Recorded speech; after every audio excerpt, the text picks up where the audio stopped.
I wait for the opening.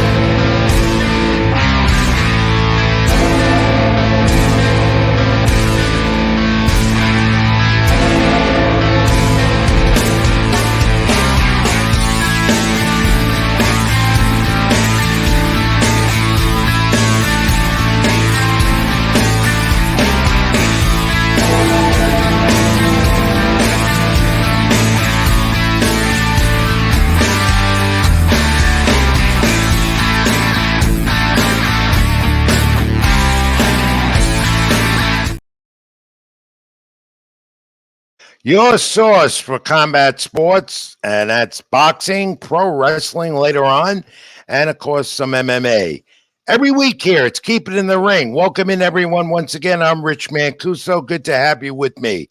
My co host, Richard Pearson, not here this week.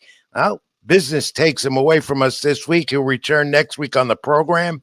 So we look forward to having Richard back. So I'm going to go solo tonight with you and have a guest at the bottom of the hour. Good friend Conor. He has a great podcast called Last Call. We'll talk to him and we'll assess some of all this boxing news, fights to come, and everything else here on Keep It in the Ring. Fans, thanks for your continued support. My social media handles scrolled at the bottom of the screen, as always.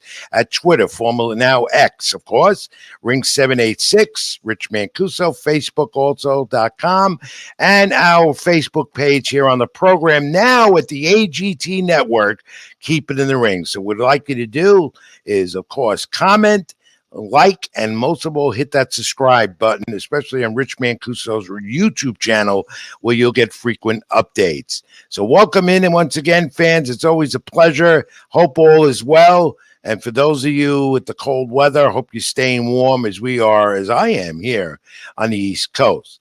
Well, busy boxing weekend. We're going to get to it right now. And, you know, this is the time of year when the fights are starting to get going. You know, they're putting the fight schedule together, some big ones with some of the major superstars in the sport, plus the usual controversy. Hey, this is boxing. Wouldn't there be controversy if it wasn't boxing? Sometimes I think we're in the pro wrestling orbit and this is all scripted. And I'm going to go right now into that division that everyone constantly talks about in boxing, the hottest division in sport at 140, the junior welterweights.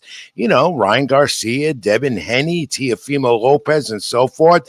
There you got some of your top superstars in the sport at 140. And of course, we had controversy as a fight was set up in the past few days.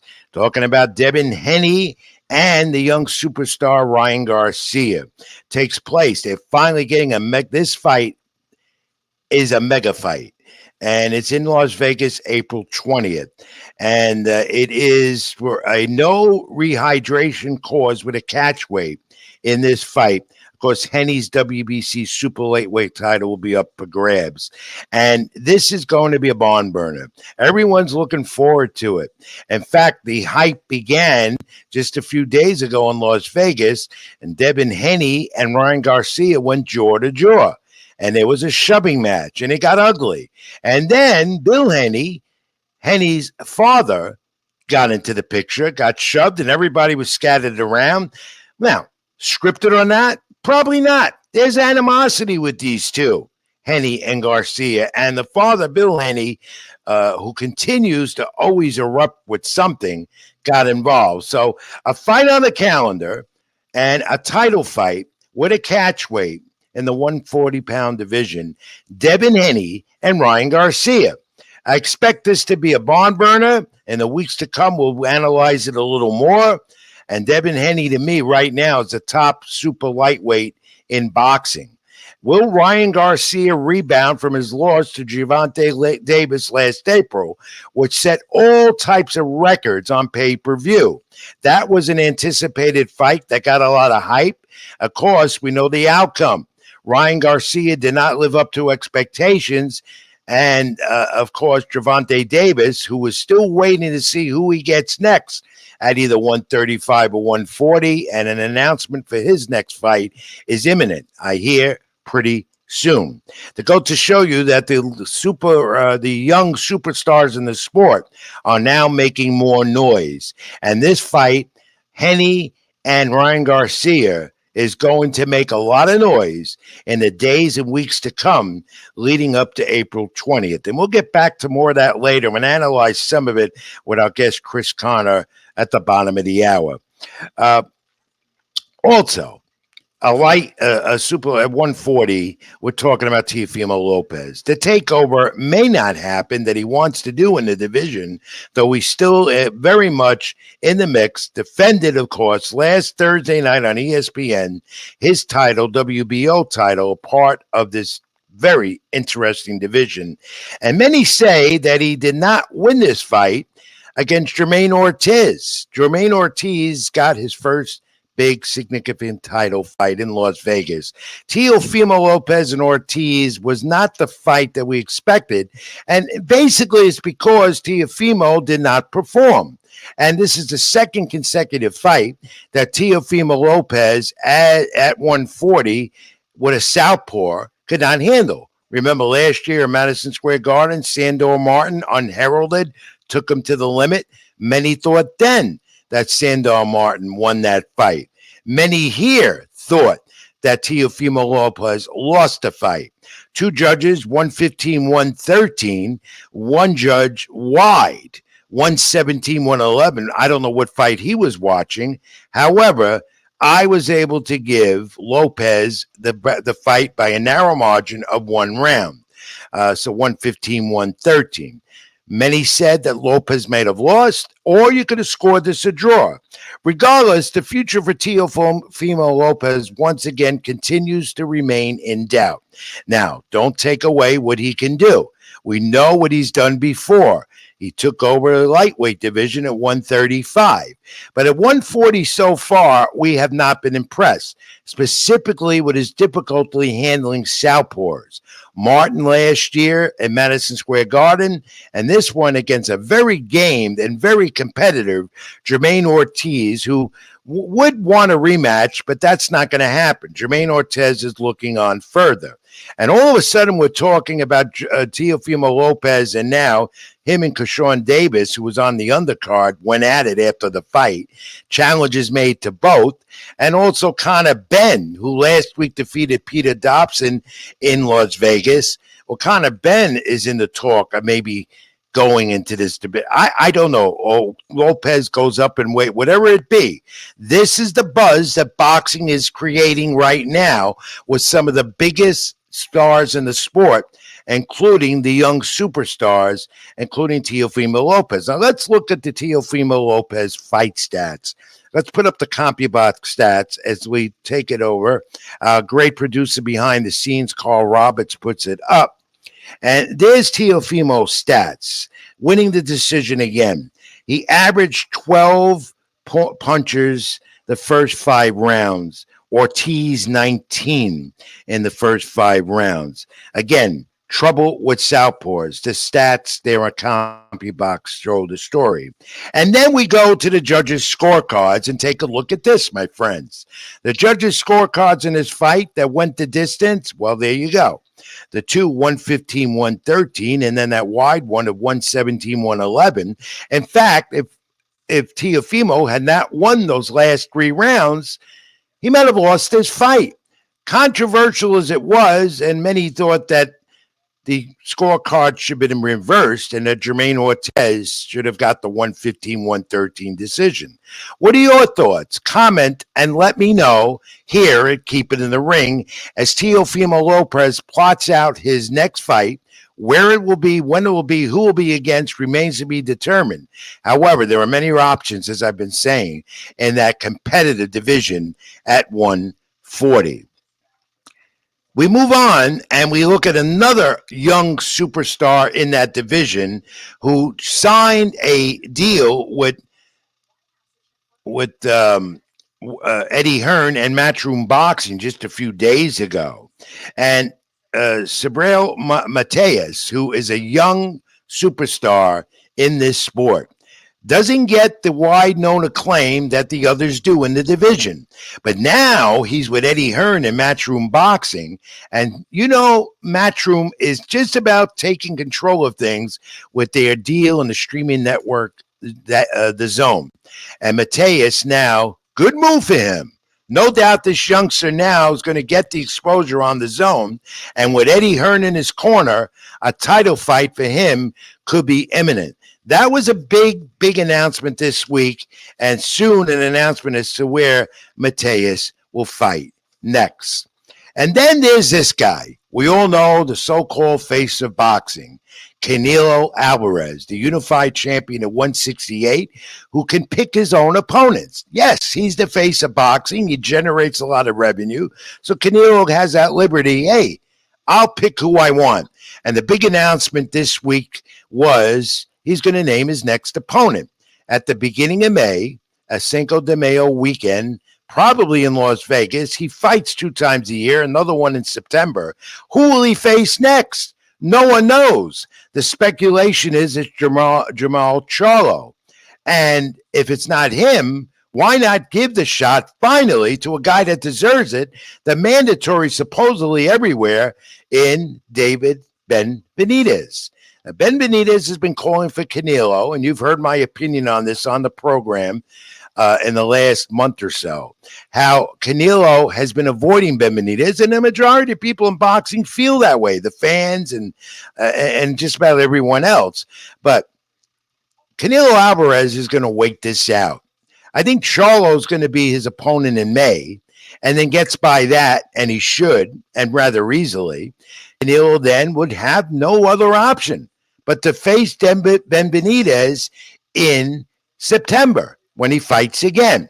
If that fight does not take place, a fight that fans want, that the promoters no doubt would love to put together, then Canelo Alvarez, no doubt, no dispute, he can handpick whoever he wants.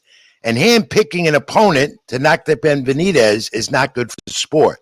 But that might very well happen unless someone in boxing with the power says, whether it be one of the alphabet soup organizations, WBC, WBA, IBF, WBO, alphabet soup, as you know, as I say.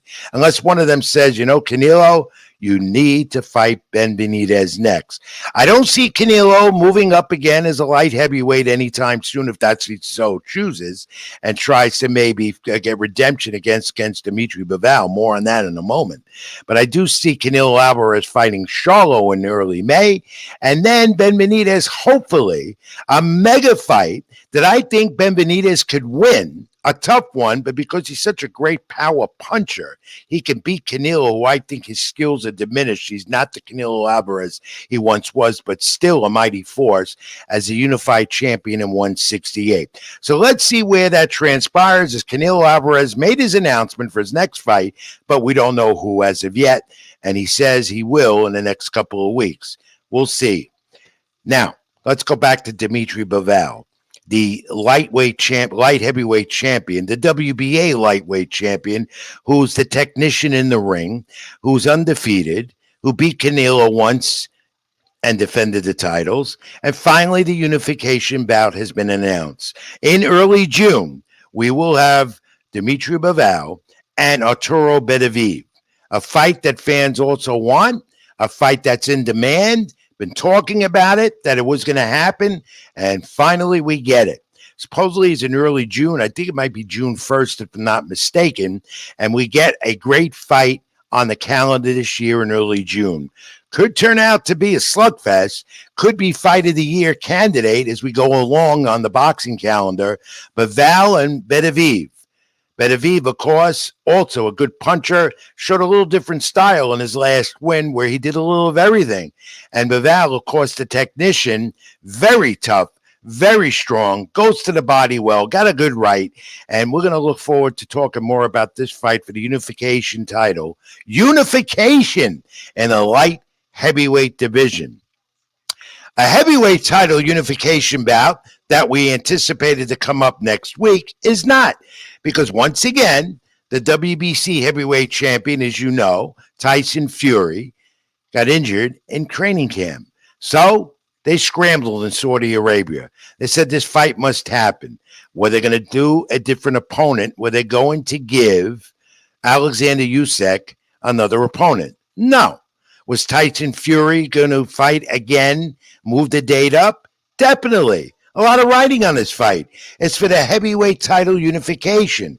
So we're going to get it rescheduled for May 15th in London, or rather in Saudi Arabia.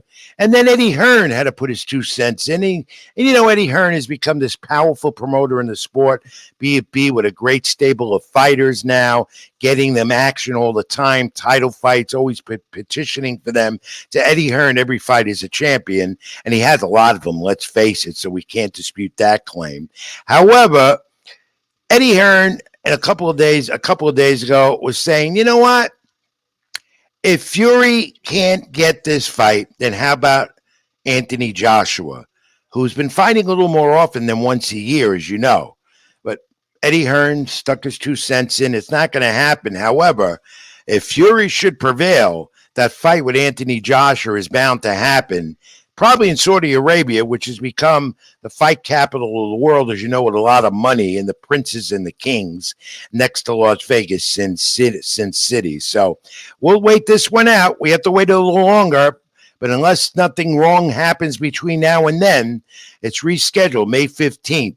Alexander Usyk, who has the other titles in the division, and Tyson Fury to unify the heavyweight championship. My friends, you always hear me say this.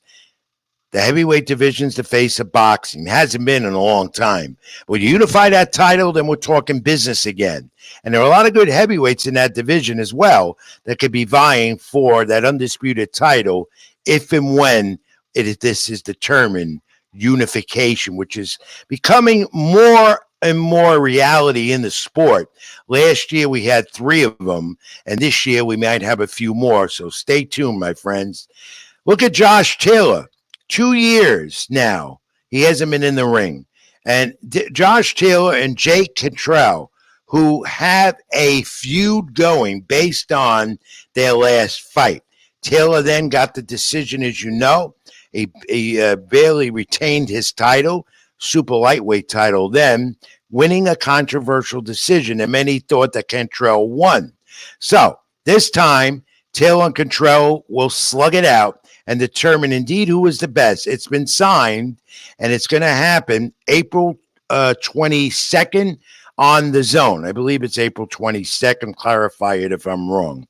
Good fight. Another good one on the calendar as the promoters, including especially Eddie Hearn, continues to appease the boxing fans, and along with Oscar De La Hoya, who I love what he's doing, my friends. Oscar De La Hoya is speaking out.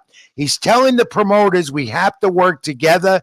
We have to give the fans fight. And if you've noticed, De La Hoya and Bob Arum on the same podium last week with the Teofimo Lopez fight, they were together.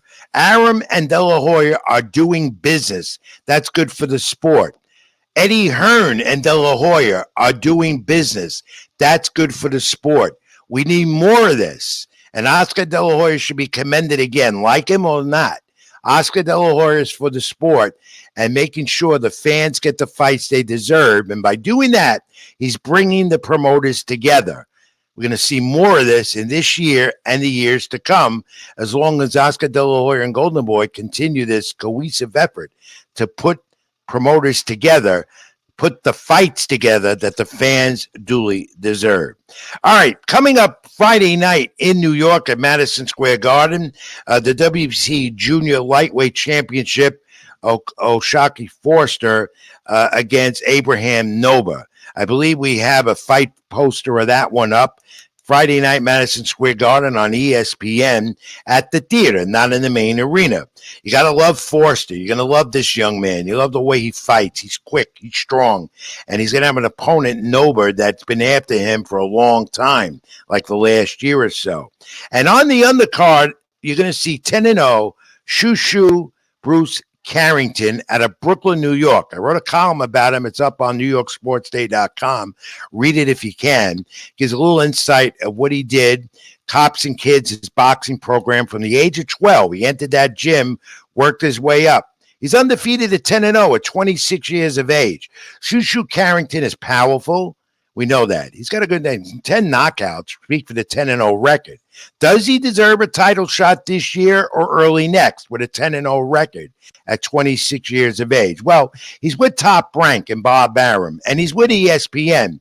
So his chances of getting a title fight at some point in that highly contested division also, that relatively not talked about much, could happen for Shushu Carrington this year. I don't think so. Next year at some point, but a very important test for Shushu Carrington on Friday night at Madison Square Garden in the Mecca, not in the arena, but in the theater, which seats about 5,500 people. They'll be loud, including the 80 tickets or so that he gave away to the many young people at Cops and Kids Gym where he started.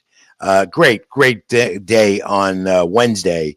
Shushu Carrington went back to his roots, went back, met the kids, distributed 80 tickets to them. They'll be there rooting for him in a loud theater at Madison Square Garden Friday night. A triple header on ESPN, by the way, and tune in. Going to be a good fight card on a Friday night of boxing.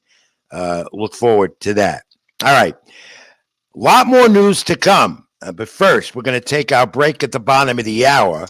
And then when we come back, I will bring in my guest of the night, Chris Conor. I've been a guest on his program many times. Great podcast of boxing and MMA.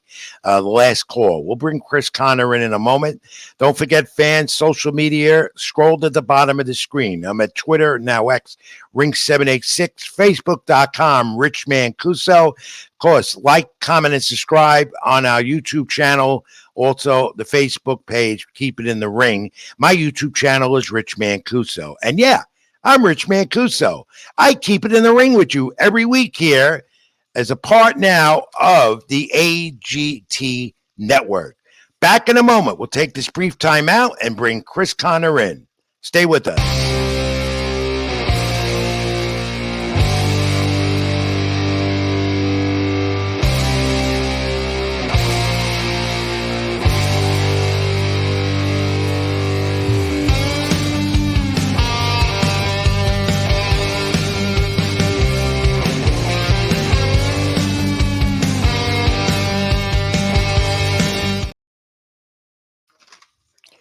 And we're back with more Keep It in the Ring. I'm Rich Mancuso. Welcome back. Thanks for your continued support on the AGT Network. Don't forget to like, comment, and subscribe to all our social media platforms, on YouTube in particular.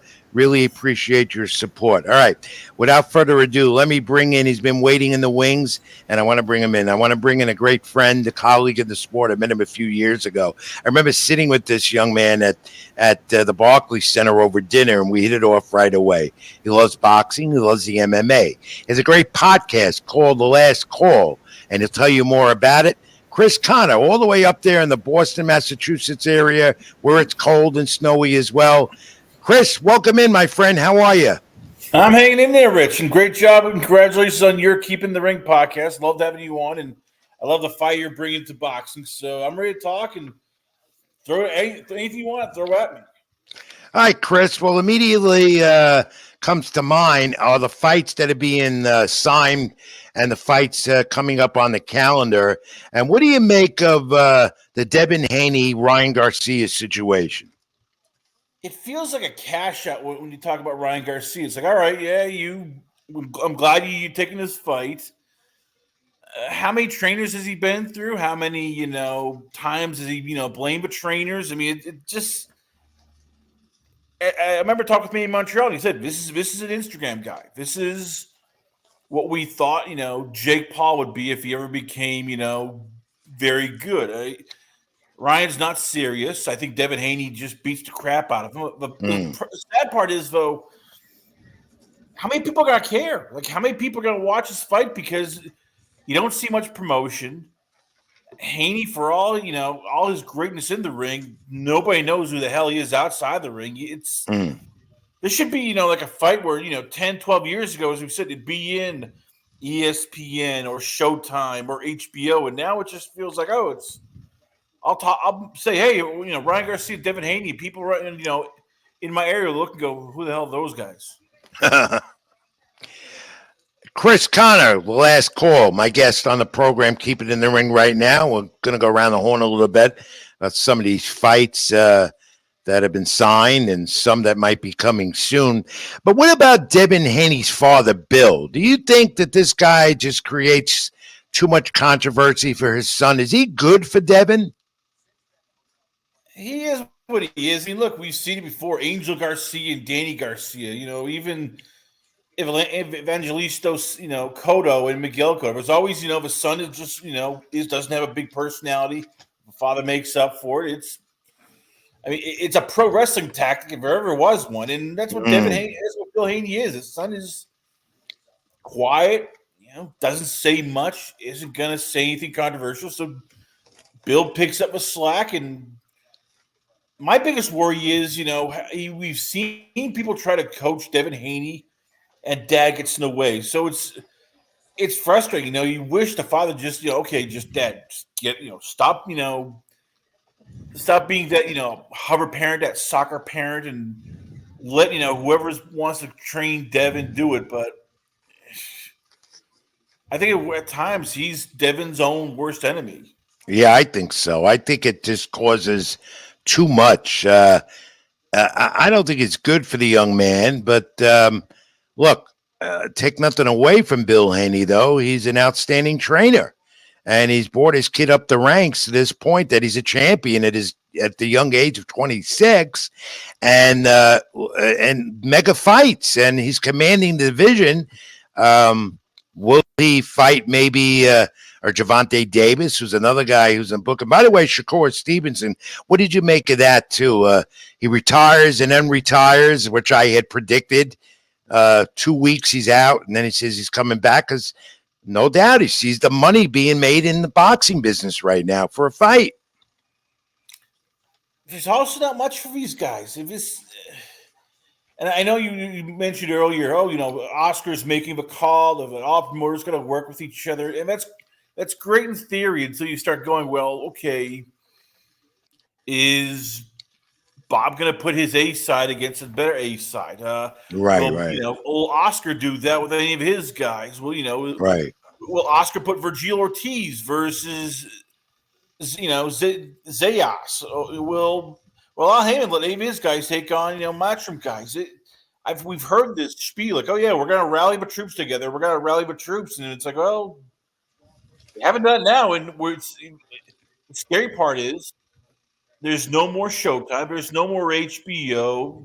ABC doesn't seem to want to get top rank on their television networks. No CBS, no NBC, and you go, crap. This really it's boxing's becoming, in America at least, it's fallen behind even pro wrestling and basketball. That's the scary part. You look and go, crap. How many fighters could walk down the street and you go, oh, I know that guy. And it's like, I can't name anybody right now in American boxing. Yeah. I don't know. It's a good point because you could go around the horn and talk about the young superstars, and after that, you get lost. And even a boxing guy like me and you just mentioned brings up a good point. Name all the champions in every division. Name some of the other names. Sometimes you got to look them up. Even when I'm writing about these guys, I have to sometimes look up to just reinforce my brain. Who are they? It's so scattered. So that's a good point, Chris. I see it like a Canelo Alvarez who likes to set up his own fights. In fact, Oscar De La Hoya is talking about Jaime Munguia and Canelo. And of course, we know what Oscar and Canelo had their differences. Munguia would love to fight Canelo, but we know that's not going to happen right away because Canelo is going to do 2 other fights coming up. But to me, that's an issue too. That's a major issue where you just have too much, and because you have all the sanctioning organizations against it, I call alphabet soup. You know that cause more problems with this whole mix of things. And by the way, who do you think Canelo is going to fight next? I thought he'd have the name intact and we'd know already, but now he's leaving everybody thinking again. And do you think it's going to be Charlo, the other brother? That's what I've heard. I've heard that there's people over at PBC who are really pushing heavily for Benavidez, or that's the guy they want Canelo to fight, but unfortunately Canelo controls the purse. So I think Charlo's number. It could be Charlo, but I've heard even Terrence Crawford because hey, it's to the Canelo people that's easy money. A guy coming up from Oh, yeah, 147 to 168 will do that. Yeah, and yeah. Well, then maybe they'll get around to Benavidez, and it's like all right, this is you gotta start wondering now with Canelo. It's like, okay, what's the excuse this time? What's the excuse I now know. tonight for Benavidez? Well, he handpicks opponents, and unless he's told you have to fight him, Ben Benitez, that's the fight we got to do. If you don't, we'll strip your titles. Then he'll have to do it. I don't think he's going to want that to happen, but that's a fight they got to do. When you bring up Bud Crawford, who's only fought once in the last year after defeating Errol Spence Jr. and unifying those titles, going to 154. A lot of talk where Bud will go next, where Crawford goes next. I mean, you're hearing Canelo's name come up. God, I mean, you hear so many different possibilities for Terrence Crawford, who's been very quiet. He shows up at the fights in the background, but no word who he's going to get next or when. What have you heard? Anything? As I said, this is just speculation because Terrence doesn't talk to a lot of people. The goal is Canelo. That is basically the goal. And then after that, it's like, well, okay, who's next? I know Boots Ennis has been clamoring for that fight. Another name. Yep. Who's That's supposed to fight him for what? basically He's the high risk, mandatory. low He's not reward. getting him. Yeah, Same that's with Joe crazy. Ortiz. I That's even crazy. I it's cost Tim Zub wants to fight. I mean, that's the problem with Crawford. It's like okay, who's the cash cow if Canelo says no, and then all of a sudden you go, there's great fights to be made, but none of them are going to be a big payday. And the Spence fight seems to be dead in the water. The rematch.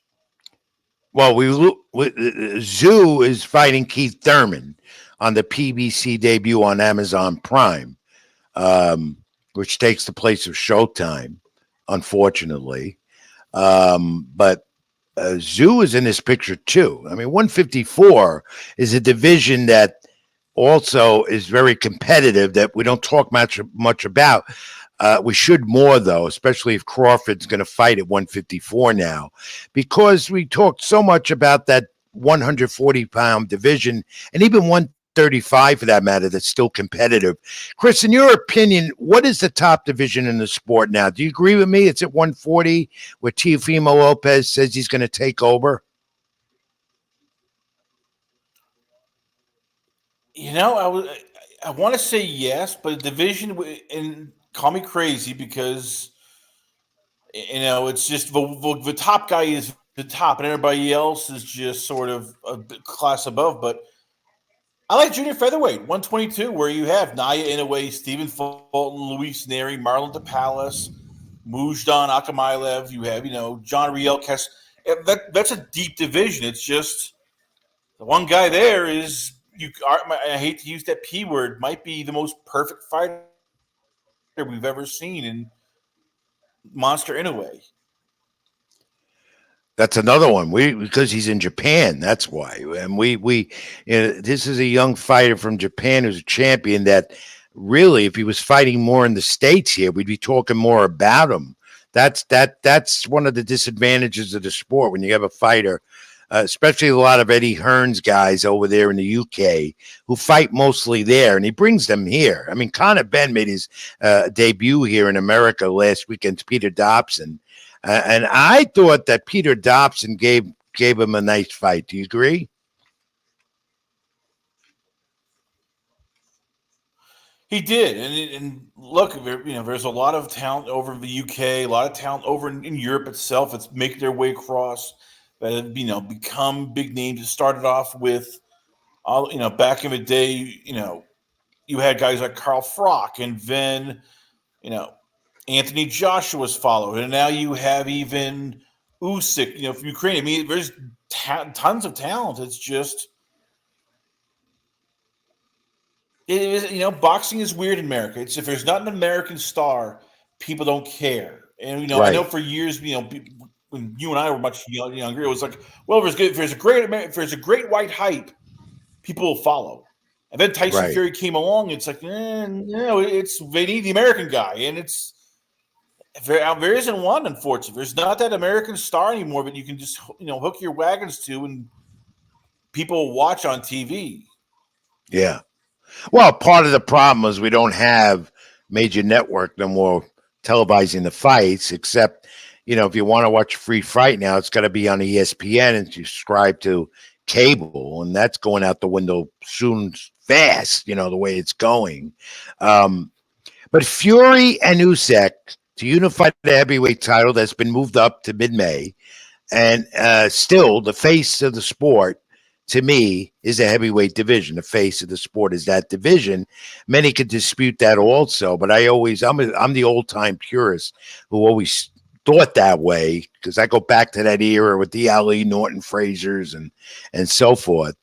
How do you assess that fight coming up for the heavyweight title to unify it finally, if it happens, Usyk and Fury? I don't know, because in theory, Tyson should win. He's the bigger, stronger, heavier guy, and yet you just wonder, is his mind in boxing anymore? I mean, I think if he want to, if he could, he would find a way to come to the United States, sign with WWE, make a crap ton of money, and just work, a bunch of dates a year and be basically Tyson Fury. Unfortunately, there's a guy named Daniel Kinahan who has put a kibosh on that because him and Tommy Fury aren't allowed in the United States. So instead, we get Fury, I'm fighting, I'm coming back. Oh, I got injured. Oh, I'm fighting, coming back. Oh, I got sick. So at this point, you had to bet on Usyk because he's actually the guy who seems to be taking this seriously. And, what the hell is Fury doing? I mean, as I said, if he could, I think he would have left boxing by now and done something else and make money. But because he can't come to the United States, he's stuck in boxing. Well, depending on the setback, Fury could be Tyson Fury. He's unpredictable. He's huge. We all know what he's capable of doing. But Alexander Usyk is a heavyweight that I haven't seen in a long, long time, Chris. And I believe he can pull it off and unify the title. And Fury goes down, and then Fury will ride off in the sunset, said, I've had enough. I don't need this no more. I could see Usyk winning this fight. Chris, again, a year of fights. We're in the boxing season now, and a lot of fights have been signed, a lot of coming up. Again, Baval and Berdaviv. Do you like that one? I love it, except unfortunately it's in Saudi Arabia, which and I can talk to guys like Manny Montreal and Lewis Grover who cover MMA, and even Marcel Dorf over at MMA DNL. I have ranted about how bad this is for boxing, that it's the Saudi blood money, and I get it. They're paying 3 times the price to get these guys. It's basically the open checkbook. We want it, we'll give it to you. How much? We don't care. Yeah. But it doesn't grow boxing. I mean, most of these people who go to the Saudi Arabia fights, they're not common boxing fans, and it's the stench of, yes, hey, Usyk versus Fury in Saudi Arabia, where slavery is legal, where child. Well, and that's where the money is, as I mentioned. Hey, you can't drink. It's where the money is, as I mentioned earlier. That you got the kings and the princes over there, and they want that to be the fight capital of the world. And Las Vegas, though, is getting the big fights right now, rivaling them with the casino industry there. But Saudi Arabia is a player. We saw that last year, and we continue to see it in contact sports, including WWE and MMA as well. Speaking of one more guy who does the MMA and went in to be a pro fighter,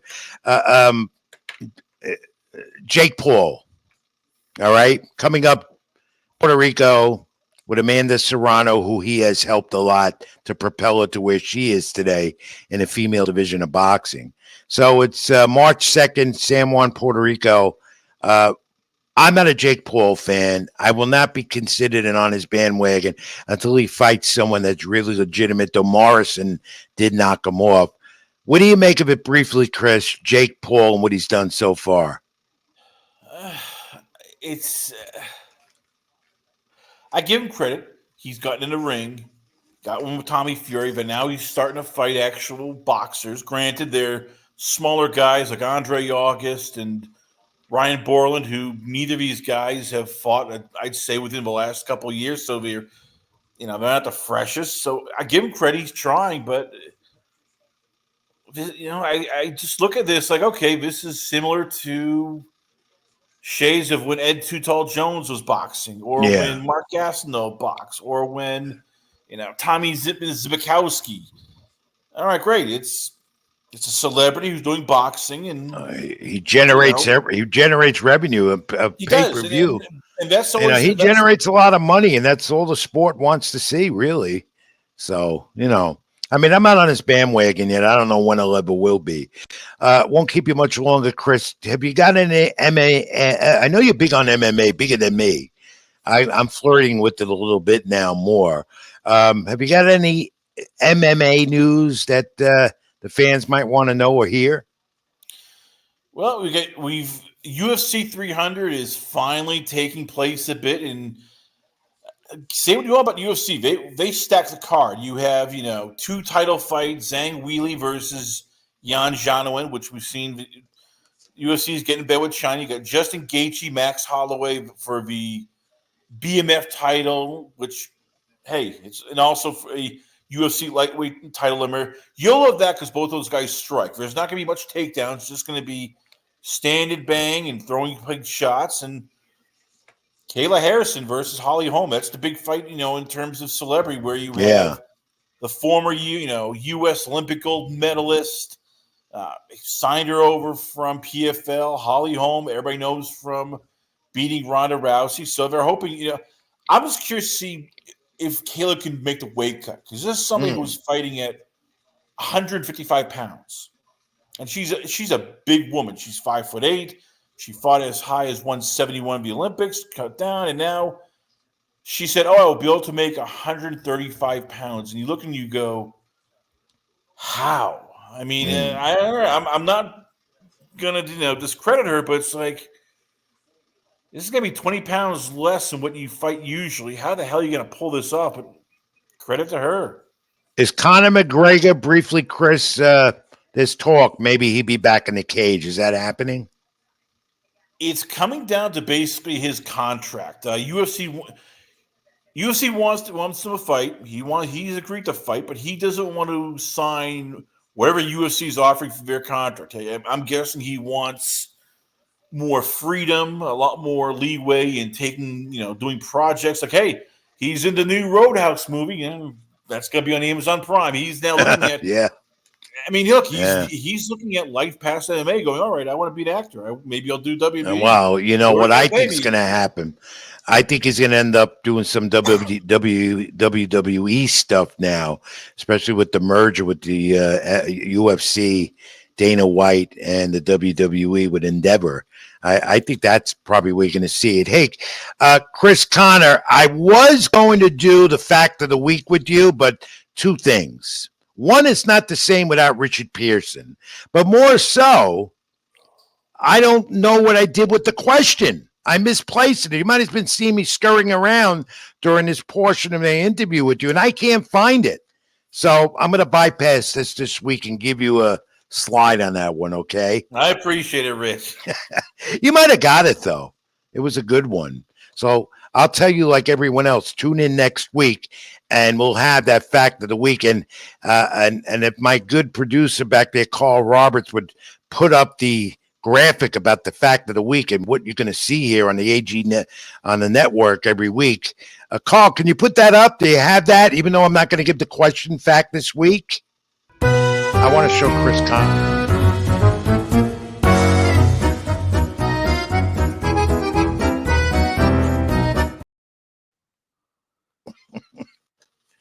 Hey, it's trendy. I like it. Yeah, except it's not facts. It's going to be just one fact. So I got to tell Carl to fix that. Hey, Chris, Conor, this has been great. Where do fans reach you? I know that great podcast of yours weekly, and it's called Last Call. When do fans, fight fans, MMA fans get to hear it? Where? Go ahead, tell us. You check me out at the lastcallpodcast.com. I just posted an interview with Dragonfire Boxing's Jude Grant. He'll be fighting on March 1st in Northbridge. I want to thank Tony Tolch for sending him. And then this Saturday, I'm going to be sitting down with Price Carter of Arrowhead Addict. We're going to be talking Chiefs Super Bowl win, off-season plans. We're going to be talking a lot of NFL draft. Also, next couple of months with John Vogel and the NFL mock draft guy. And you can also check me out. It's on Last Call with Chris C on Twitter.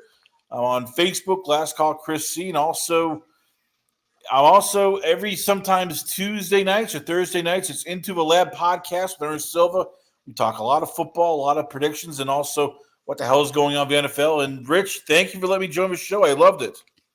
Oh, this has been great. We'll have you on again, and likewise, I hope I could do your broadcast again real soon. I'm there for you anytime, Chris. You become a great colleague and friend in this business for me as I get towards the end of my career. I thank you for the time and joining us this week on Keep It in the Ring. You stay in touch, all right? Will do. You take care, Rich. Thank you, Chris. Have a good night, rest of the week. Enjoy the fights this weekend. Chris Conor, the Last Call. Very insightful. Gave some good insights as we went around the horn with some of the fights this year. Hope you enjoyed that discussion as much as I did. This is Keep It in the Ring with Rich Mancuso. Richard Pierce, my co-host, returns next week. He's on a little late business this week and still hasn't arrived back in town, so we'll get him back next week. And the fact of the week will come back next week here on the network, which I have to say, again, I jump networks a lot, and that's business, just like the boxing business. So now I'm with the AGT Network and happy to join my producer and people at the AGT Network, a startup that has some great programming in sports, and I hope to also be on some of their other programs, including Pro Wrestling Talk. Let me bring Carl in right now real quick as we get towards the end of the program this week. Talk a little pro wrestling, especially with WrestleMania season. Hey, Carl, good to see you. Thanks for having this old man on now with you every week on the network. We're honored to have you on. Well, I'll tell you, for the debut show, except for losing the fact of the week, I didn't mispronounce any names, which was good. and Chris Conor was a great guest, and we'll have more of that. More guests, fighters, former fighters, people that media members in the business, as long as they're available to come on with us. And we're going to be going live eventually too. Right now, we're taped to live, so you'll be able to comment live as we do the broadcast. And don't forget our social media handles, mine and the program, scrolled at the bottom of the screen. All right, quickly, Carl, WrestleMania season. Everyone's talking still about this as you put the graphic up. We have The Rock and Cody Rhodes, or is it The Rock and Roman Reigns? No, it's now looks like that, right? It's going to be Reigns against Cody the second night at WrestleMania in Philadelphia. It's got everyone confused. To create a lot of buzz, but it really did good business for WWE. It did. And everybody's been wanting The Rock and Roman for years. And we all thought we were going to get it last year in California. But the way things went down, basically it's, as they're saying, Cody needs to end his story, and this is the final chapter of it. And and then the night before, they're going to do the tag match, right. The Rock and Reigns against Cody, right? And what I think is going to happen, I mean, I'm not the booker here, but I could just see it happening. Someone is going to cause The Rock to lose this match with Reigns, and The Rock's going to get very irritated because he's the bad guy now, getting booed all over the place. Which that's driving me crazy. I can't believe how he's getting booed, the People's Champion. And then the next night, I think he'll become a face again. Of course, he's a part owner of the company now, and cause Reigns to lose the title, which will divide the family even more. They'll bring in some more of the Uso family to get involved. Roman Reigns takes a break, loses the title. Cody's the face of the company, no doubt about it. So as we said originally on our podcast, the main event, we were talking about this. Night one, I could see Roman and The Rock winning with interference from the bloodline. Night two, somewhere along the line, the wrestlers that were basically taken out by the bloodline is somehow going to save the match and not allow interference. That it's going to be a clean match no matter what. Yeah. But they're going to keep it in the ring, as I say, right? Right. We're running out of time, Carl, and I know, and I don't want to overlap other programming responsibilities you have to do on the network tonight. Hopefully, this program will go 2 hours a week. We'll see how far it goes. Right. But I thank you for giving us the opportunity on the network every week now, and you being a part of it. And a great job loading the content together. But I think it's going to be a great 2-night WrestleMania event in Philadelphia in April, early April. I intend to be there one night, not both. And I definitely see The Rock losing the title. All right, Carl, thank you, my friend. And we have one more wrestling note to make, and we'll put that image up right now about the sad story for Billy Jack Haynes. He didn't pass away, but Billy Jack Haynes is accused of murdering his wife of almost 90 years of age. Now, the reason it's a sad story because I knew Billy very well. I worked with him back in the old days when he was with the WWF. And Billy Jack stayed with me in my apartment in the Bronx at the time in the early 1980s. He was having marital problems. I believe this was the same wife. I don't think they were separated. He stayed with me for a month. And I still have, and if he's watching the program, I don't know, he'll never get them back anyway because he's a great guy, but he annoyed me a lot. He never claimed his old wrestling boots that I have. I have a pair of his old wrestling boots. So the wife shipped them to me. But this sad story that he is allegedly accused now and going to be, he's been taken into custody of murdering his wife. We don't know the events about it, but during his prime, Billy Jack Haynes was a superstar in the WWF and fought at WrestleMania number 3. That was his highlight match.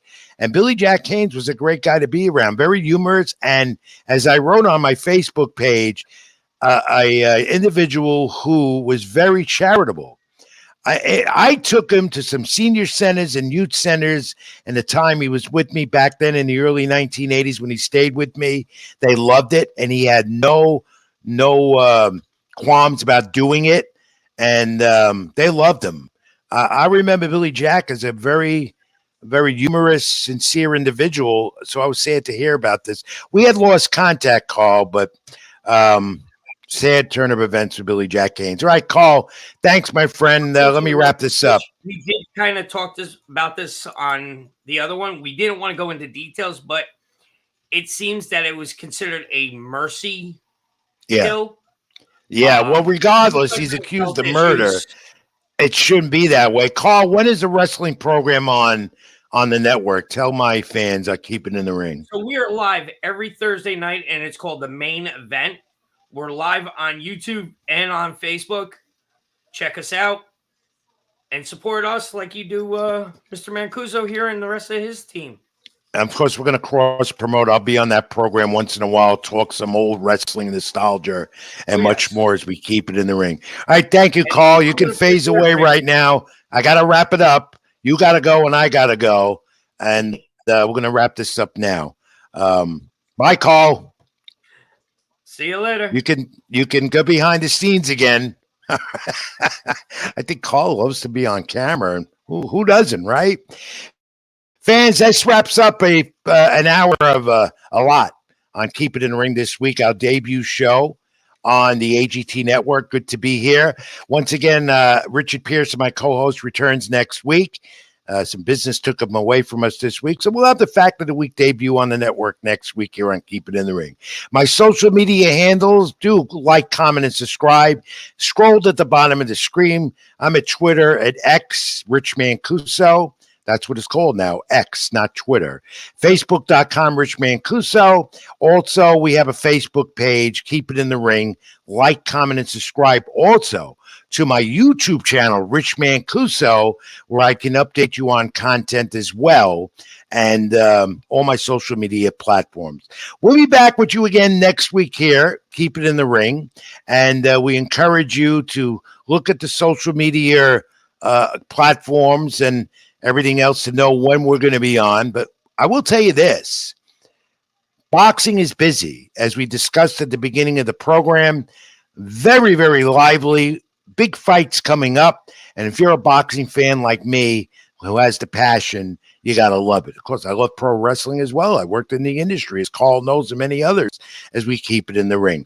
My thanks again to Chris Conor. Great time, great info, content, being a guest on the program this week. We'll have him on again. To all of you out there, I want you to all stay well, be safe, be good to each other. And we'll be back next week. Watch for an update when we will return here at Keep It in the Ring, especially on my YouTube channel, Rich Mancuso, here on the AGT Network. This is Keep It in the Ring, everyone. I'm Rich Mancuso. Stay with me, not now, till next week. As always, as I say, keep it in the ring. Thank you for watching.